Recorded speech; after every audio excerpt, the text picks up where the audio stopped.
बिस्मिल्लाहिर्रहमानिर्रहीम। आज के इस लेक्चर में हम एज कैलकुलेटर बनाना सीखेंगे।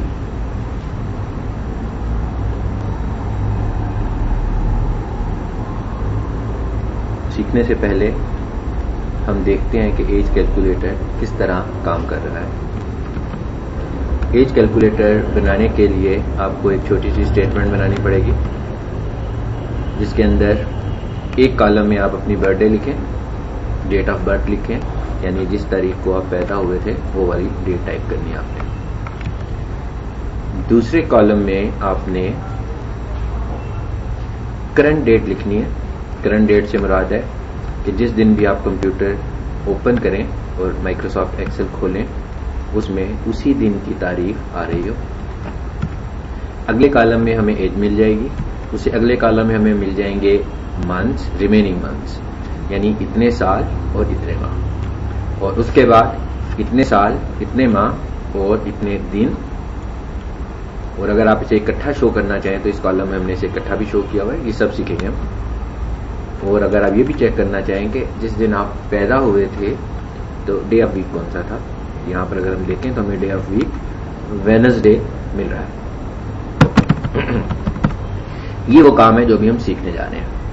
तो पहले तो मैंने आपको दिखा दिया कि हम क्या सीखने जा रहे हैं। चलें अब हम स्टार्ट करते हैं। एक न्यू पेज लेते हैं, एक्सेल की एक न्यू शीट लेते हैं, न्यू से ब्लैंक। ओके, पहला कॉलम जो है आपने इसमें अपनी डेट ऑफ बर्थ स्टोर करनी है, यानी मैं यहां पर एक हेडिंग लिख रहा हूं, डेट ऑफ बर्थ। ओके, इसे ऑटो फिट कर लें, राइट। अभी दूसरे कॉलम में आए और यहां पे लिख लें करंट डेट। करंट डेट का मतलब आज जो भी तारीख आ रही है।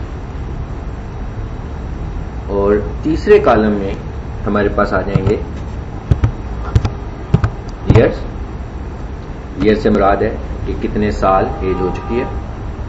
उसके बाद अगर तो इसमें कुछ रिमेनिंग मंथ्स होंगे तो वो भी आ जाएंगे, अदरवाइज मंथ्स में वो कुछ भी शो नहीं करेगा। और फाइनली डेज, और आखिर में ऑप्शनली हम एक चीज यूज कर रहे हैं कि डे ऑफ वीक कौन सा था। वीक डे से अगर हम दे दें तो ज्यादा बेहतर होगा। Week day. ओके, यहां तक तो हमने अभी सिर्फ अपनी हेडिंग्स डिफाइन की हैं जी। अभी पहले कॉलम में आते हैं और यहां पर डेट ऑफ बर्थ लिखते हैं। एक्सेल में डेट लिखने के जितने भी तरीके हैं उनमें से किसी भी तरीके को आप यूज करते हुए डेट ऑफ बर्थ लिख लेते हैं। हम एक्सेल के बिल्ट इन फंक्शन से डेट लिखते हैं। एक्सेल का बिल्ट इन फंक्शन जो डेट लिखने के लिए date is equals to date bracket start. इस ब्रैकेट को हम पैरेंथेसिस बोलते हैं।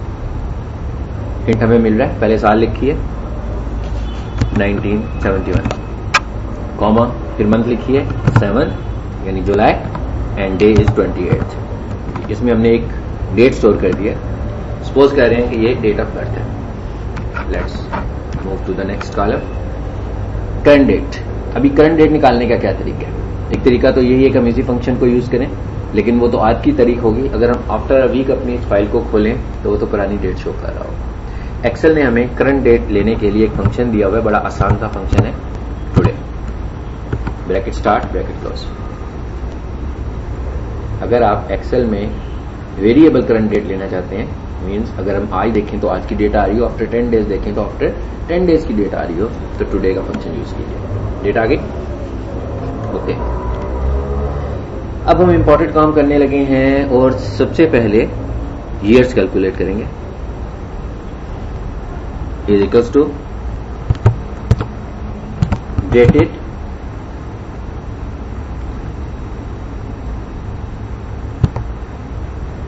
Date diff. ये एक्सेल के अंदर एक कॉम्प्लेक्स किस्म का फंक्शन है जिसकी कोई इतनी खास डिटेल्स हमें नहीं मिल रही। आमतौर पर हम एक्सेल में कोई भी फंक्शन यूज करें तो हमें उसकी डिटेल्स मिलती है, लाइक दिस। जैसे अभी हम ये देख रहे हैं, इसमें हिंट भी आ रहा है, सब कुछ आ रहा है, मगर डेट डिफ के अंदर अगर हम देखें तो यहां पर हमें कुछ नहीं मिल रहा।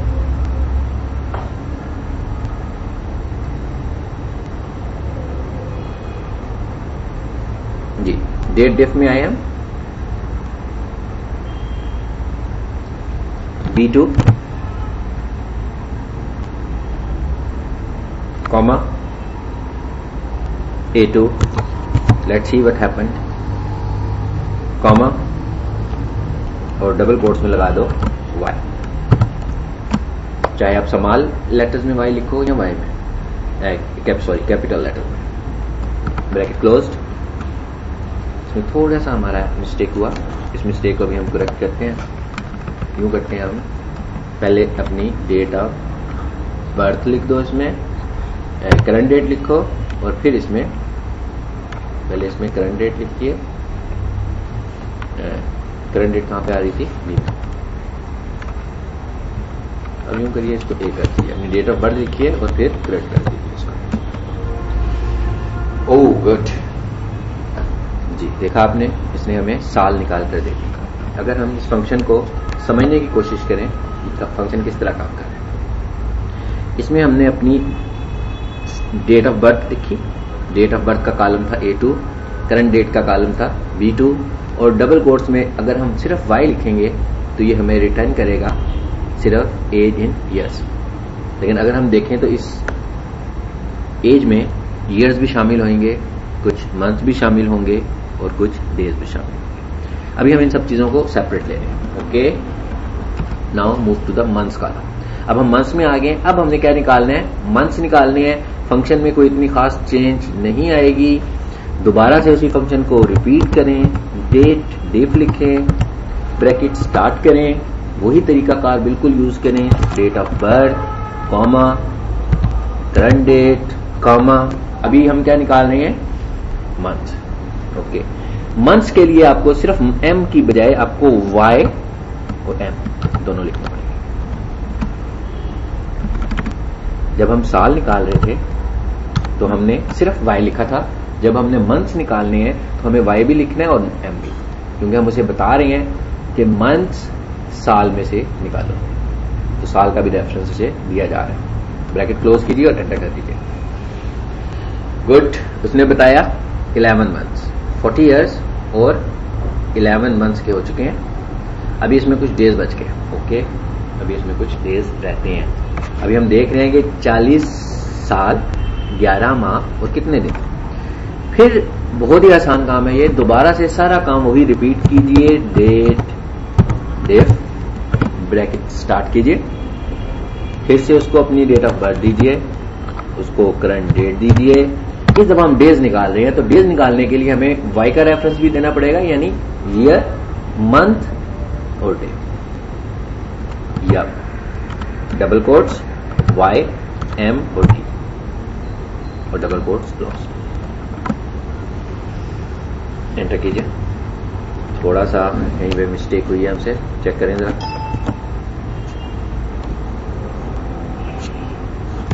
जी, हमसे मिस्टेक हो गई।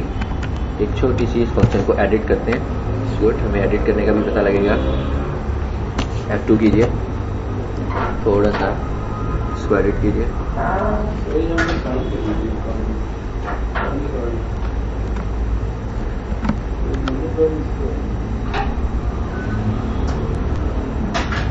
M और D और डबल कोट्स में। अगर आपने डे निकालना है तो साल का रेफरेंस देने की जरूरत नहीं, हमें सिर्फ मंथ और डे का दे दीजिए। 19 डेज। इससे क्या साबित हुआ कि एज जो हमने कैलकुलेट कर ली है, that is equal to 40 years 11 months and 19 days, क्योंकि आज 17 तारीख है। जैसे ही हमारी करंट डेट में 28 जुलाई आएगी तो ईयर्स 41 हो जाएंगे, मंथ्स 0 हो जाएंगे और डेज भी 0 हो जाएंगे। नहीं जी, ये था बहुत आसान तरीका। आपने देखा कि हमने एज कैलकुलेट की। इसी तरह हम किसी स्टूडेंट की सर्विस भी कैलकुलेट कर सकते हैं। सर्विस मीन्स कि उसकी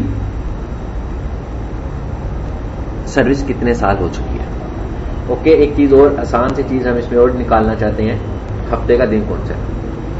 हफ्ते का दिन अगर आप निकालना चाहते हो तो इसके लिए आपको एक तो वीकडे के फंक्शन की जरूरत है और एक चूज की जरूरत है। Let's start.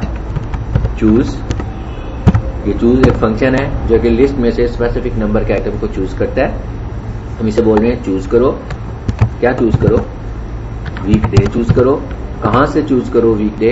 आपकी डेट ऑफ बर्थ का कॉलम है A2, हम कहते हैं A2 में से वीकडे को निकालो और हमें दिखाओ। दे दो।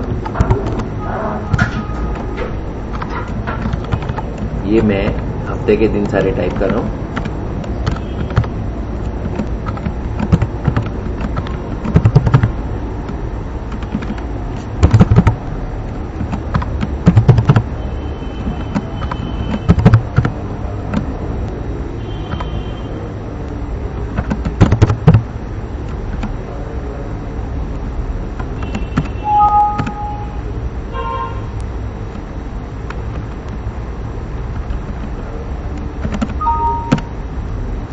नहीं जी, हमें यह भी पता लग गया कि हफ्ते का दिन कौन सा था, वीकडे कौन सा था, वेडनेसडे।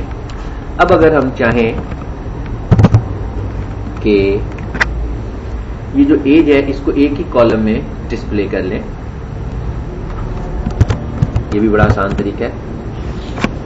इसके लिए हमारे पास % का निशान यूज होता है। असल में अगर हम देखें तो एज क्या है, डिफरेंट कॉलम्स में हमारे पास आ रही है, 40, 11 एंड 90। अब हम क्या करेंगे, इन कॉलम्स को इकट्ठा डिस्प्ले कर लेंगे। कैसे? Equals to C2 and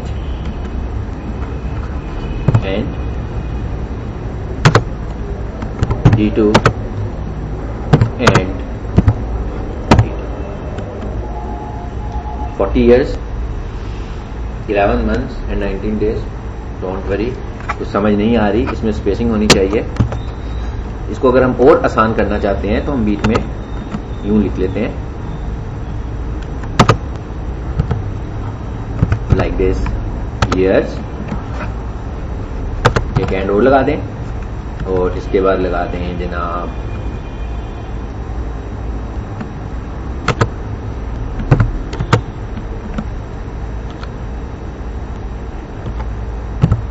month और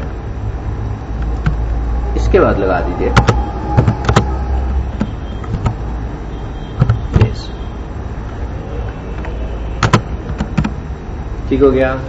अभी हम देखें तो ये काफी विजिबली बेहतर चीज हमें नजर आ रही है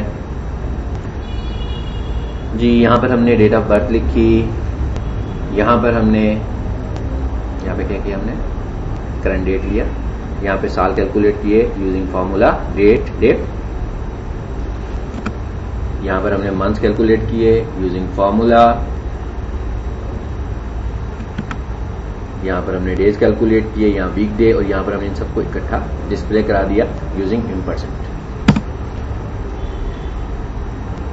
मुझे उम्मीद है कि अब आप खुद से ये सारा काम कर सकते हैं।